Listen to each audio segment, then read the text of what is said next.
Leitura do ensinamento. Segredo da Felicidade. Primeira parte. Publicado em 1º de outubro de 1949.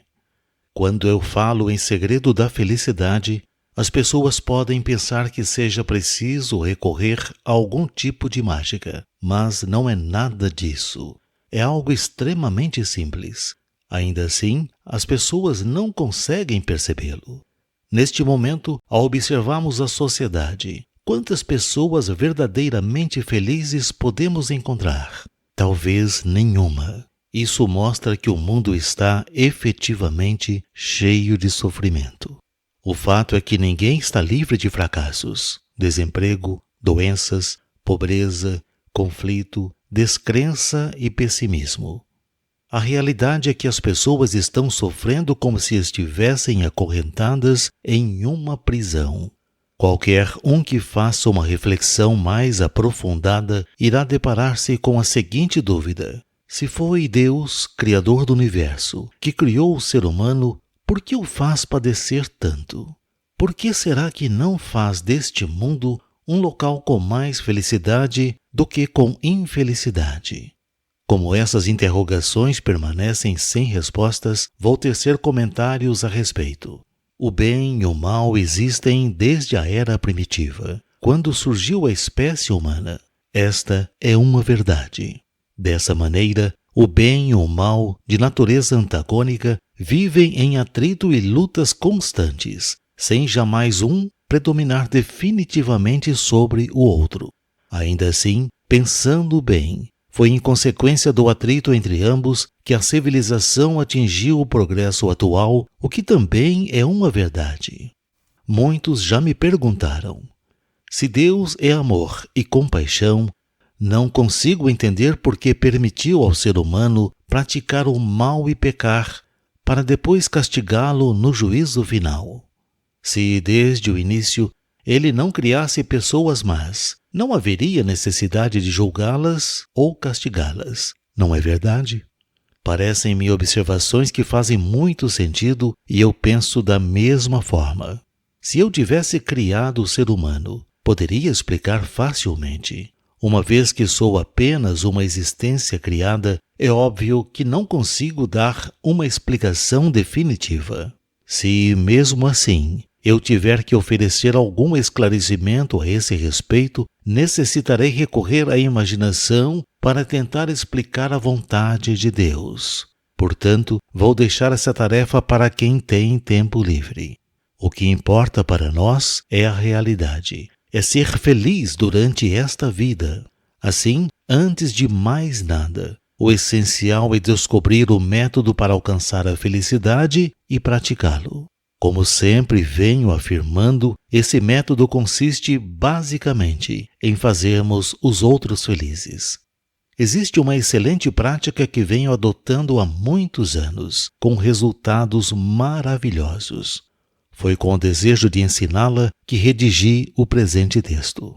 Em suma, essa prática consiste em realizar o maior número de boas ações. Sempre que possível, procurar praticar o bem.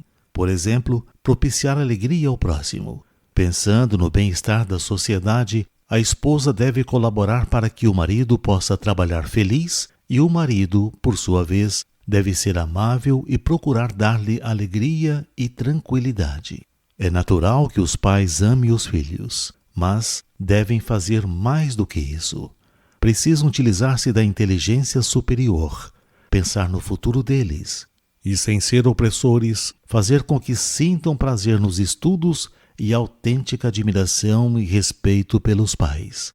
Na vida cotidiana, devemos, em todas as circunstâncias, procurar suscitar esperança no coração das pessoas, tendo por base o amor e a gentileza em relação a superiores e subordinados, agindo com a máxima sinceridade.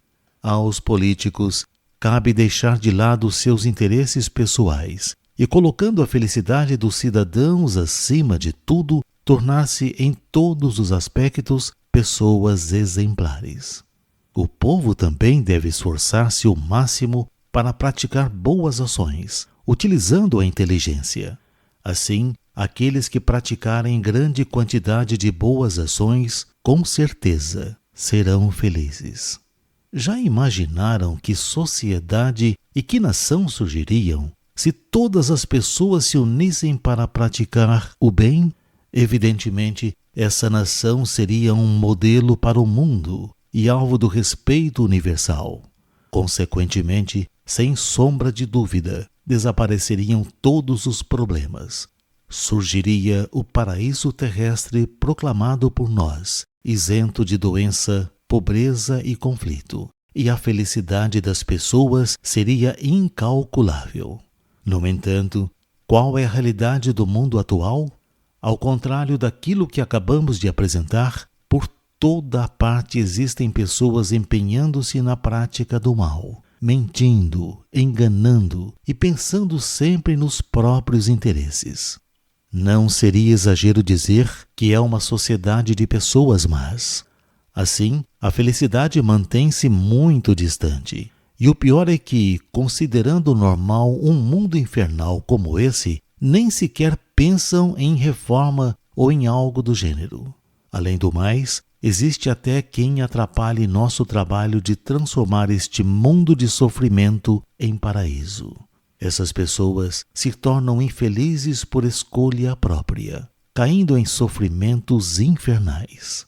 Sentimos que elas não passam de indivíduos tolos e são merecedoras de nossa piedade. Assim, oramos constantemente a Deus pela sua salvação. Para não me estender mais, gostaria de encerrar aqui, mas se analisarem bem o que explanei, poderão perceber que não é tão difícil tornar-se feliz. Por Meixo Sama, Coletânea Alicerce do Paraíso, volume 3.